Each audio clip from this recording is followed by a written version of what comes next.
had to climb halfway up a mountain to get here. But I found some cows.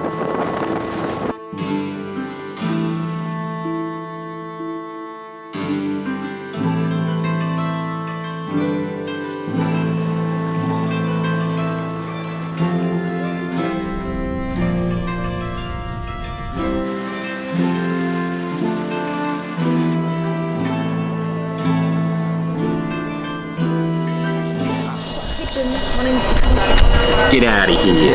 Get out of here. So you can't come to Scotland without trying haggis, apparently. So unfortunately, I have to try it.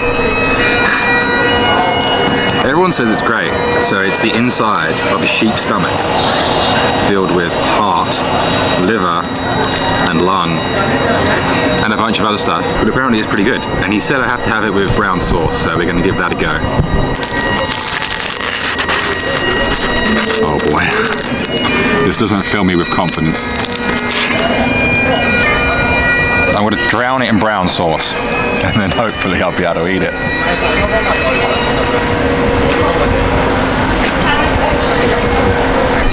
Do you know what's funny? It tastes exactly the same as the inside of a Greggs sausage roll. What does that tell you, really? Maybe we're just eating haggis and we don't even know it. I'm not too sure on the aftertaste. But anyway, after that, a fantastic start. Welcome to Edinburgh. So apart from the haggis, which I'm not game enough to try, we have some classic UK fish and chips. Which is a must-do while you're in the UK.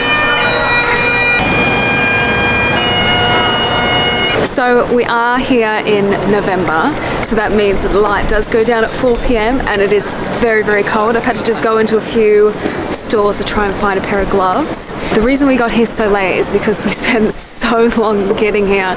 So we came from Leeds all the way up to Edinburgh, and we made a stop on Holy Island, which took a little bit more than we thought it would take, but it's a really, really lovely place. This section of Edinburgh does seem, it's very touristy, which is perfect for me because I went into every single souvenir store because it's my favorite thing to do on holiday. But this street is the perfect place if you wanted to go and get all your souvenir items or do your touristy things like try whiskey, maybe buy a kilt. So now I am on the hunt for a particular street and I can't quite find it. So we're gonna go try and find it. The next time you'll see me, hopefully, fingers crossed, I'll be on that street.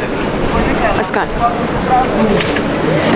So we just went into one of the whiskey shops. As Dana said, one of the big things to do here is just to try all of the Scottish goods. So your scotch and your haggis. I tried the haggis. Not a fan, but I do like alcohol. That's one of the things I do like. So we went into the shop, spoke to the man. I said, I don't like whiskey, changed my mind. And he suggested this. So we're going to give it a go. And hopefully it changes my mind. I don't expect it will. Especially not drunk out of a plastic bottle in the street. There we go. It's not bad. It kind of tastes like a lot of other scotch. Kind of all tastes the same to me. This is mine. And this is the one that I got. Yeah, it's nice. It's nice. It kind of tastes like I feel like the people on the internet won't know, but the one that my dad has. Okay, so we're here. I found it. We had to go through some hidden alleyways, but we eventually found it. It is on Victoria Street in the Royal Mile. There's a lot of really, really cute shops on this street, and they're like less touristy than the other street that we were on, which is really, really good. It does not disappoint. It is just like the photos.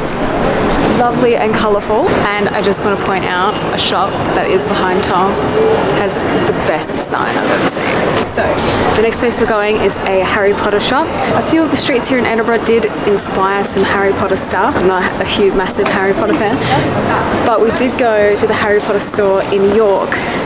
So this feels like a good, cycle back. So let's go.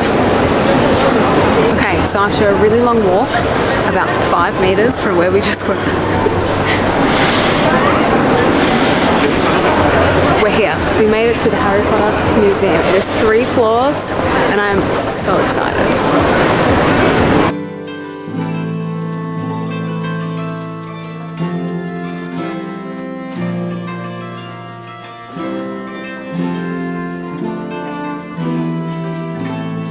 The Harry Potter Museum was like really cute. They also had a different Harry Potter gift shop across the road as well, if you're a Harry Potter fan and you're looking for something. They do say that Victoria Street is the inspiration for Diagon Alley. They say the same thing in York. I'm not sure, but they're both equally as awesome. Now we are trying to find a certain statue of a good boy. So this is the grave of a dog, Greyfriars Bobby. Here's his headstone next to me. The story of this dog is that when his owner died, he's stuck by the gravestone for like years. So they made a little grave for him because everyone loved this dog and it is the saddest thing in the world. But he died in 1872. So that dog is dust at this point. But everyone was so impressed by his loyalty and devotion that they made this little grave thing for him. And they made a headstone that said exactly the thing that you just said. You've heard it here first. This is the goodest of boys. Breaking news alert. So this is our second graveyard that we have visited today, which is an unusual amount of graveyards.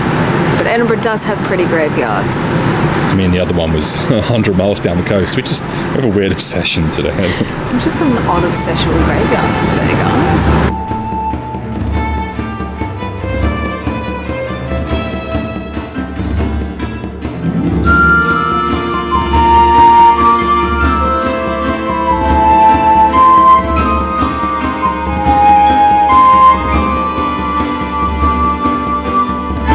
So the main reason we've decided to start the morning off at Princess Street Gardens is because this is the place where you get, I think, one of the best views of the castle. But the views get even better the more you walk around. So, let's go. So, the next spot that you have to see if you're coming to the Princess Street Gardens is this fountain. You'll probably see this fountain on every single what to do in Edinburgh list. That's why I'm here. Again, it's another really, really pretty view of the castle, but it is one of those things where you do rock up and you go, okay, cool, and then you keep going. But it's really pretty. I'm sure there's a lot of history behind it. I don't like that it's blue. I wonder if it was always blue. Well, that's a terrible design choice. Probably not always blue. It seems like it's been repainted recently to be blue. Tell me that. So, it seems that it used to be gold and now they've painted it blue. It's a choice. So it is called the Ross Fountain. Sadly, before the fountain was completed and officially opened, David Ross died 1 year before, so he never got to see it. And now they've painted it blue. So it's probably a good thing he never saw it.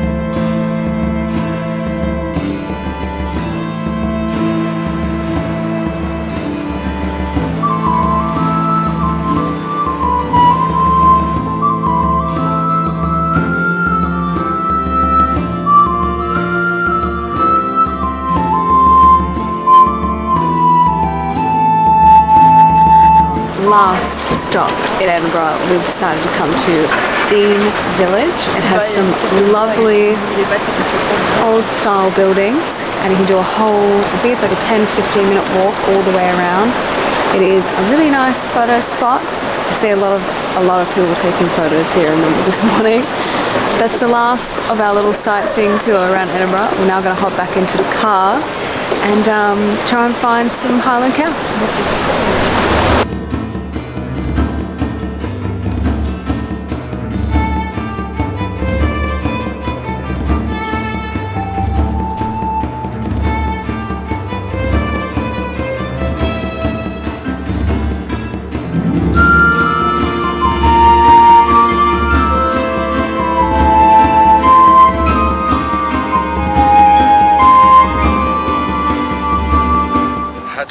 halfway up a mountain to get here. But I found some cows. So this place is called Swanston Farm. 15-minute drive from Edinburgh. About another 15-minute on the mountain, and then you get to see these lovely creatures. Those ones right there. It says on their website that they're friendly, but you shouldn't touch.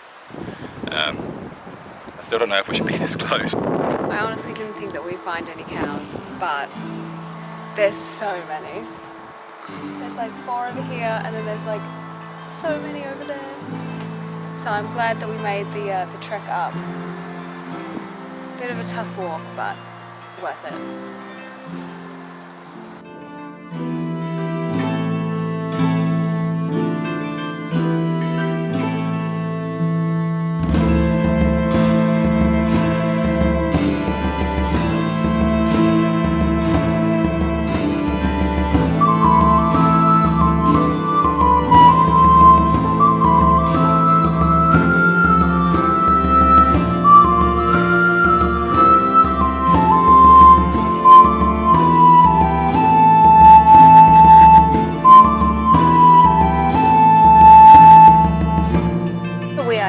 Swanston, around here, and we've just walked past the golf course up a hill, and we've gone sort of around this area here, and that is where we have found the Highland cows.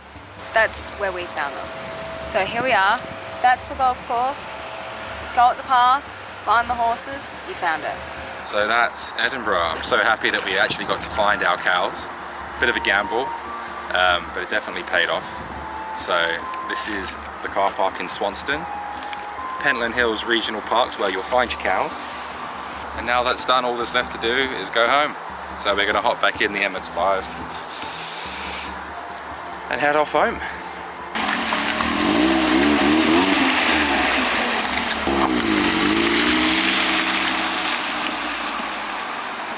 Okay, I guess I'll get my own way home then. Bye. Guess I'll walk.